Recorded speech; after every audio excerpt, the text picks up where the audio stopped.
out our current affairs. It's 22 minutes now after 9 a.m.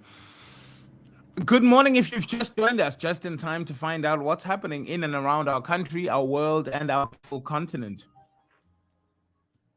Three armed suspects held up a post office in Wesselbron in the Free State on Thursday. The manager and two employees were in the building when the incident took place. Abantu betunan. Let's go into the story. So the South African Police Services, Captain Stephen Takeng, said that three suspects were wearing police masks when they entered the post office at approximately 7:45 a.m. yesterday. The employees were tied up and the manager was forced at gunpoint to open the safe, and the suspects helped themselves to an undisclosed amount of cash. The suspects fled from the post office in a white Toyota Camry with a Botswana license plate. The vehicle was driven by a white male person, said the police spokesperson. A case of robbery has been opened for investigation. Members of the public with information that may assist the investigation are encouraged to contact Captain Tieho Flayman from the Free State Organized Crime Unit. So that happened. Hey, go see him. An intruder believed to have broken into the Hercules police station in Pretoria spent several days hiding out in the ceiling before he was caught on Sunday night. The suspect, 32-year-old Tabang Chauke, is in custody and will make his second appearance in court next week on charges of business burglary and tampering with essential infrastructure.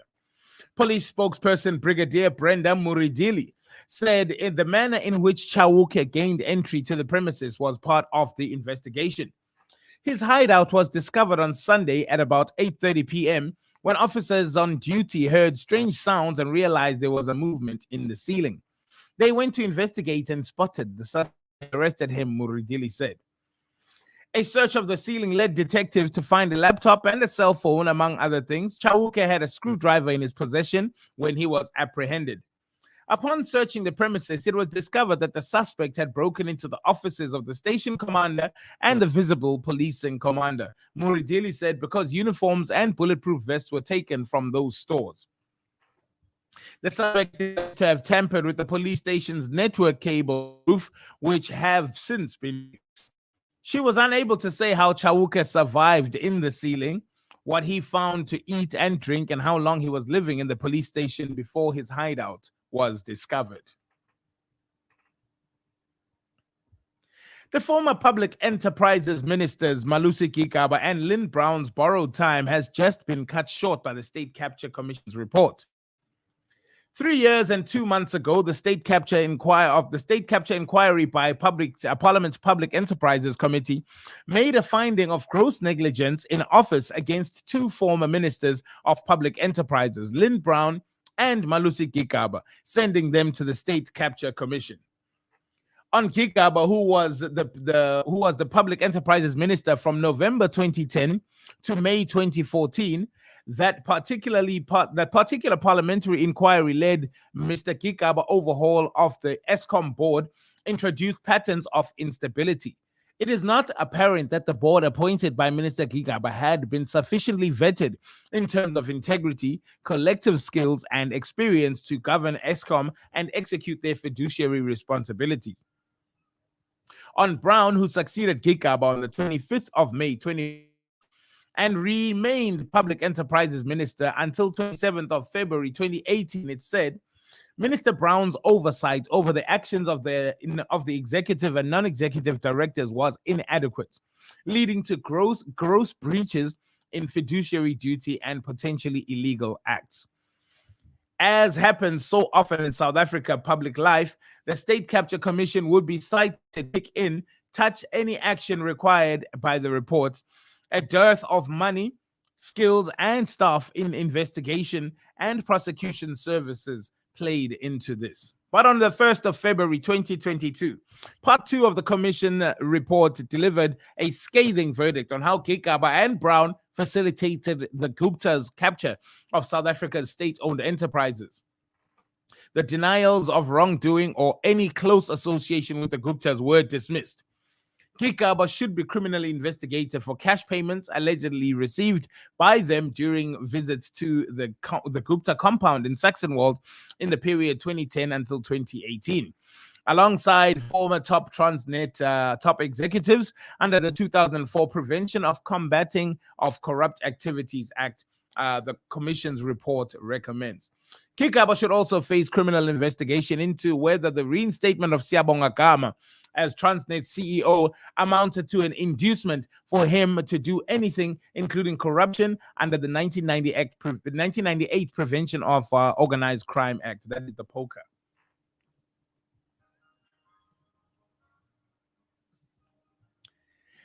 DIRCO has confirmed that South African government will be sending 50 million rand over to in Cuba on the grounds that the money will help address the widespread nutrition plaguing the island. However, the ANC now finds itself on the end of an almighty backlash. On Wednesday, MPs queued up to take a swipe at the cash handout, citing a myriad of problems that should be handled at home first. The cruel irony of the state giving 50 million rand away to tackle rising hunger levels, when the same thing is happening within our own borders, has not been lost on the critics. In ideological terms, the ANC and Cuba do have some similarities. The socialist state also maintains good diplomatic relations with South Africa after providing support to the struggle forces during the rule of apartheid.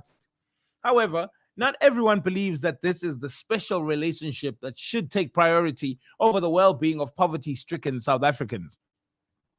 The ANC has previously paid handsome sums to the Cuban government too, in pursuit of hiring their doctors and engineers to work in top-level posts across South Africa. The Democratic Alliance, as one would expect, are livid with the donation. William Faber, an MP on the DIRCO Portfolio Committee, has asked why the ANC would turn its back on millions of starving citizens who are right here on the doorstep. Faber cites figures from the 2021 IPSOS poll, which reports over 40% of South Africans are affected by hunger. Stats like these make Cuba donation all that much harder to swallow for the Parliament's dissenting voices. While South Africans are literally starving and the desperation is increasing with the rising cost of living, the ANC government sees fit to donate 50 million rand to Cuba, supposedly to address the malnutrition there. If the Cuban government is anything like its South African counterpart, the Cuban people would be lucky if they saw a single crumb. We cannot afford to donate 50 million rand to Cuba. We do not have the money. If we did, it should be spent on addressing the severe socio-economic problems here. South Africa is drowning in debt, mismanagement, and corruption, and the ANC government would rather throw our life raft to their Cuban crushes than kick free of the undertow. This is the words of William Faber from the Democratic Alliance. In Johannesburg, suspended ANC Secretary General Ace Magashule has weighed in on the battle to control his office, saying there was no need for the party to deploy more people to assist acting Secretary General Paul Mashatile. Mashatile, who is the Treasurer General, stepped in to assist after Magashule's deputy Jesse Duarte, who was running the office after his suspension, took ill. It was reported last month that the ANC's National Executive Committee meeting came to a halt for several hours as it debated a suggestion that Gwen Ramokgopa be deployed there as a coordinator. Those against the move claim no proper processes were followed and that it's a bid by those in support of party president Cyril Ramaphosa to control all spheres of ANC life. While Magashule is outside his office and slapped with conditions not to speak publicly to happenings in the ANC, this has done little to stop him. He said Mashatile acting as the Secretary General should be enough, arguing no outsiders need to be sent to that office. And if you go outside, you're actually saying that you don't trust and you don't want these people, and therefore you become functional. Magashule has argued that the likes of Nomvule Mokonyana, Malusi Kikaba, and Dakota Lihuete were on hand to assist. He further warns his own political party against its demise at the 2024 general elections if it mishandles the current internal contest. Magashule made the comments outside Tokyo Sekhuale's home in Soweto, where he went to pay respect following the passing of Sekhuale's mother. The suspended SG has been fighting to step aside resolution in courts. He said he is now approaching the Constitutional Court after his attempt to appeal a High Court ruling failed at the Supreme Court of Appeal this week. Arts and Culture Minister Nathi Mthethwa on Thursday urged creatives to think outside of the box before requesting funding. He said this at the launch of the South Africa's first ever hip-hop museum in Newtown, Johannesburg. Mthethwa came under fire during the lockdown for not releasing funds to artists who were struggling. The minister said creatives must first come up with solutions. Whenever you are asking for assistance, how are you going to employ people rather than live hand to mouth? This is the direction I'm working towards for government to say economic reconstruction and recovery. Last year saw artists protest over the lack of relief from government. However, apart from this, the newly refurbished hip-hop museum is being celebrated as a world first. Up until now, there have only been pop-up hip-hop museums worldwide. Local hip-hop legends and pioneers have encouraged the public to visit the facility and learn about when the movement began and the overall hip-hop culture.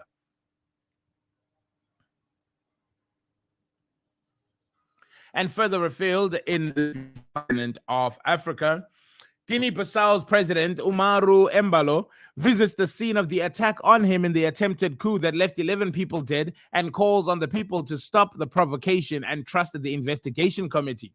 The army has launched a vast operation, including the headquarters of the government, according to a military official, to find the commanders of the protagonists of the coup attempt.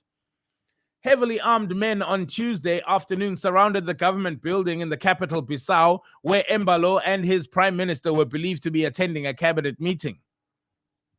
Embalo, who's 49 years old, later told reporters he had been unharmed during the 5-hour gun battle, which he describes as a plot to wipe out the government of Guinea-Bissau, one of Africa's most unstable countries. On Wednesday, life was slowly returning to the streets of Bissau as shops and banks reopened, according to the Associated Press. So, the military source said a commission of inquiry has launched a vast dragnet, adding that military intelligence agents were gathering information at government headquarters. Guinea-Bissau, a coastal state of around 2 million people lying south of Senegal, has suffered 4 military coups of independence. Portugal, its most recent in 2012. We are extraterrestrial. We are KNR.